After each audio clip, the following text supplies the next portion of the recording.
It's the start of a new month, and it is also the time to do a reading wrap-up of all the 11 books I read between July and August 2024. So let's get started because we don't want this video to be very long. So the first book I read in July was Happy Place by Emily Henry, and I ended up giving this book 5 stars. In Happy Place we follow Harriet and Wynne. They used to be engaged, they were together for many years, but they recently broke up. Not recently actually. They broke up 1 year prior to the start of the book, but they didn't tell their friends that they are no longer together. And then their friends, they invite them to go on their annual trip to this lake house. And this trip, it is very special, not only to the friend group in general, but this year it is extra special because it will be the last time they will be able to go to this lake house because it is being sold. And also 2 of their friends are getting married, and basically there are 4 people invited to this wedding, and Harriet and Wynne are 2 of those people. So because they don't want to ruin this vacation, they decide to pretend they are still together in front of their friends. I really love this book. I know some people don't really enjoy how the conflict was resolved, or in general why these characters broke up. It is frustrating a little bit, I will admit. But I think it just adds more layers to the story. It just made me love even more how kind of real these characters were. Also, I just like Emily Henry's writing. And I'm usually not the type of person that highlights my books, but this book is one of those cases where I highlight it. I read and reviewed this book on a video reading Goodreads most read books for 2024 so far, and there I talk a little bit more about my opinions of this book. So let's move on to the next one, which was also on that video, and it is It Starts With Us by Colleen Hoover. This is the sequel to It Ends With Us, and in here we follow the aftermath of what happened at the ending of Ends With Us, and also the love story between Lily and Atlas. I ended up giving this book 3 stars. It's fine. Again, check that video out if you want more opinions on this book, but that's it. It Starts With Us. Then we have more books that were already on a video that was already published. So I read the Windy City series,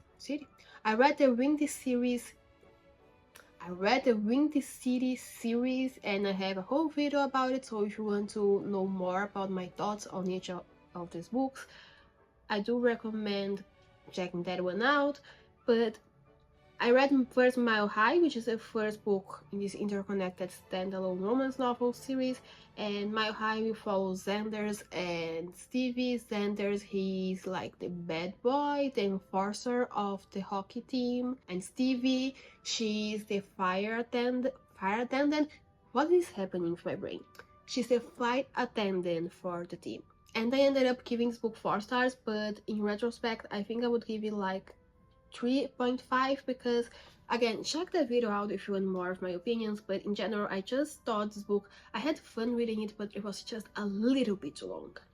Then I read The Right Move by Liz Tomforde, which is a second book in the series, and I ended up giving it 4.75 stars. In this book we follow Ryan and Indy. Ryan is a star NBA player, and Indy, she is the other flight attendant at the Mile High book, and she's also the best friend of Ryan's sister, and she just broke up with her boyfriend and she needs a place to live in the city, and Ryan's sister basically convinces them to go live together for her to stay at his spare bedroom, and they have a budding friendship that later becomes like a fake dating situation, and it's a romance novel, so it becomes a real dating situation. And Ryan's just one of the best book boyfriends I have ever read. So if you want more, again, my opinions on this book, check that video out. Then I finished reading Before the Coffee Gets Cold by Toshikazu Kawaguchi. It is here, and this is basically a light fantasy story that has 4 short stories that follow 4 different people, and these stories, they take place in this magical cafe in Japan where if you sit in a very specific place, you can go back to the best and talk with someone that have already been at that coffee shop. I also ended up giving the book 4.75 stars. This book is also on my most read books from Goodreads video, so I recommend checking that video out if you want to know more about my opinions on this book, but overall I just really enjoyed it. Then I read Caught Up, which is the third book in the Windy City series, and ended up giving 4.25 stars. If I keep looking down, it's because I'm looking on my Goodreads. But basically, in Caught Up we follow Kai and Miller. Kai, he's a baseball player and he's a single father. He has a son that is a year and a half, and he never stays with a nanny for more than a month. So in general, he's just raising his child alone with the help of his brother, who is also a baseball player, and some of the staff from the team. And then at the start of the season, Miller, who is the daughter of the coach of this baseball team, and she also happens to be a very famous pastry chef, she's going through a burnout and she wants a change of pace. So her father, he has this brilliant idea of asking Miller to become Kai's son, Max, to become his nanny, and following this book her journey of falling in love with Kai and Max, and ended up giving 4.5 stars. Again, my full review for this book will be on my Reading the Windy City video. The next book I read, my opinion for this one I think will be kind of very not a popular opinion. People seem to really love this book on Goodreads. But I read Wuthering by Emily Brontë. This book, it is not a love story, by the way. It is a toxic love, but it is not a romance novel. So we follow Catherine, Linton, and Heathcliff.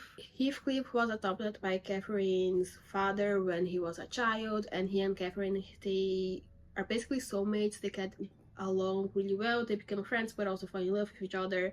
But then Catherine meets Linton, who is part of this wealthier, more prestigious, more aristocratic family, and she ends up deciding to marry Linton instead of Heathcliff because of social standing, actually. And then Heathcliff disappears. Many years later, Catherine and Linton, they are happily married, they are expecting their first child, and Heathcliff, he shows up with way wealthier than he was before, and no one really knows where that money came from, and chaos ensues after that. And I ended up giving this book 2.5 stars because I just found it to be so dull. I liked the beginning of the book, and then it became dull, and then I ended up liking the middle, and then as we were reaching the end of this book, I was just counting down how many pages there was left in this book, because I was bored through most of it. I do understand what this book was trying to accomplish, I do understand why some people would enjoy it, but personally it is just not for me. Then I read Play Along by Liz Tomforde. This is the fourth book in the Windy City series. Again, if you want my full opinions about this book, check the Windy City series video. But in Play Along, we follow Isaiah and Kennedy. Isaiah, he's Kai's brother. He's also a baseball player. And Kennedy, she's the athletic trainer for the team.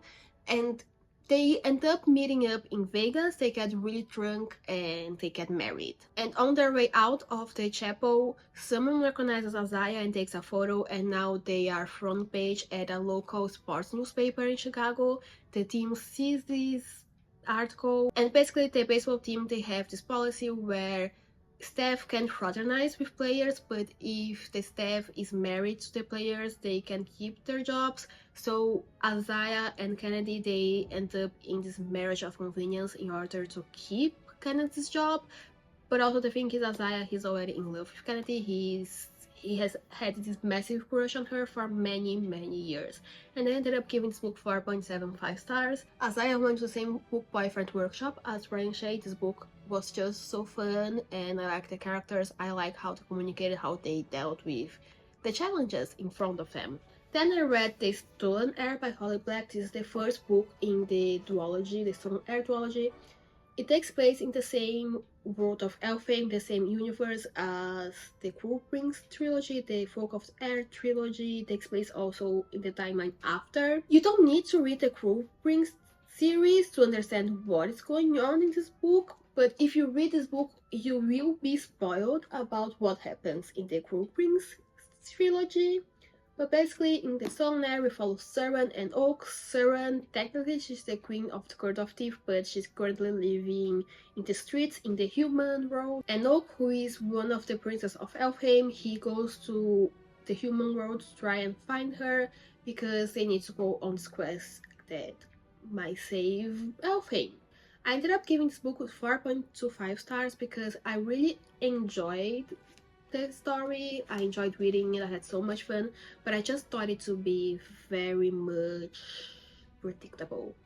If I hadn't figured out the main plot twist of this book in the first half of the book, I think the rating would have been a little bit higher, but overall I really enjoyed reading this book. And I think because I do like spoilers for books, it didn't really affect that much, but a little bit, just a little bit. And then I read The Beautiful and Then by F. Scott Fitzgerald. This book takes place in New York in the 1910s, very early 1920s, and you follow Anthony and Gloria. Anthony is the heir to this big fortune that currently belongs to his grandfather, but he's counting the days until he has access to his inheritance. And then we have Gloria. She's the daughter of a Kansas City, I was going to say Kansas City Chiefs. No, she's the daughter of a Kansas City businessman, and they get married. And the thing about the two of them is that Anthony, he doesn't want to work. He's very open about not wanting to work, and Gloria likes to be glamorous. And these two, they love to party, and they, on the outside, at the beginning of their marriage, they seem like the perfect couple, but in reality, and as times go by, some cracks starts to show up. But in reality, they are living above their means, they're having marital problems, they're having alcohol-related problems, and yeah. I ended up giving this book 2.75 stars because I do think the themes are important for our current time in history. I think it is a book more people should read, but personally, because of some life experience of mine, this book just ended up being dull for me. I still would recommend this book for a lot of people. This book, the plot, the themes in it especially, I think it is very important. And then the last book I read in August was The New Me by Halle Butler. This is a literary fiction where we follow Millie. She's working as a temporary receptionist at this high-end design company, and the book is sprinkled with her POV, but also the point of view of Karen, who is kind of the supervisor of the receptionist, the main receptionist at this company, who doesn't like her, and also the POV of other people around Millie. And the thing about Millie is that on the outside, she's very much a very passive person, but when you look inside her head, she's suffering with depression and money problems, but she's also a very chaotic person. She's a very different person inside her head than she is as she portrays herself to other people. And I ended up giving this book 3 stars. This is a book I really enjoyed. The mode of this book is like, I like the meat, I like the cut, I didn't like the seasoning. This book just lacked something to it. I thought it was a little bit too bland, but the concept I really enjoyed. And actually that's it for all the 11 books I read between July and August. And if you like this video, consider leaving a like and subscribing to the channel so you can get more bookish and fashion related videos to your subscription box. And I hope to see you very soon with another video. Bye!